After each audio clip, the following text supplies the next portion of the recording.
what was one of your best wins and what was one of your worst losses in that period of your life? In the bike shop game, while you're running Little Black Bike, what's one of your best wins and one of your worst losses? So, best win is about an individual. It's nothing to do with the business as such. So we had a young lad that he was from out north. So, you know, similar to the Mick and Kim and those sort of cats, but a lot younger, of course. And so his name's Mikey McMahon. He came in the store,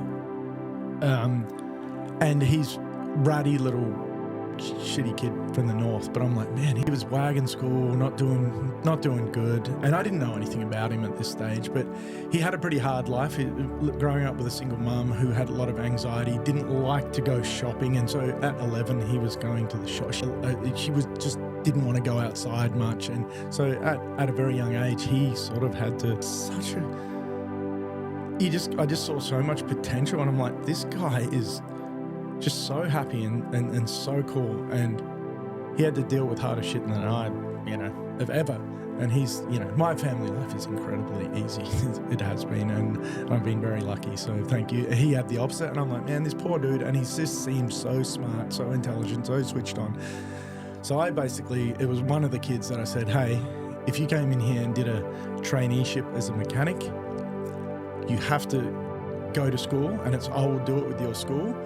And I negotiated with teachers, or more like his parole officer sort of style, but he was in trouble and not going. And so, yeah, we worked out this thing where he stayed at school as much as he could, but I employed him. Then he ended up just coming and working for me because he just was, like me when I was at school, sort of thing. So he came work for me, got mechanic, qualification, did a sales Cert 3 or whatever it is in sales, so got a qualification in that. And I didn't even know if he could read or write properly because he'd been looking after his mum, but the kid could write. Like, he did massive no-handers on ramp, and he could, on his front wheel, just do all this crazy. And I'm like, and he rides a lot like Mike Moore, so fluid and just relaxed. Incredible. And you just go, he's so natural. And so anyway, he'd been with me only for a year or whatever, and then there was a brand called BSD, which is from Scotland,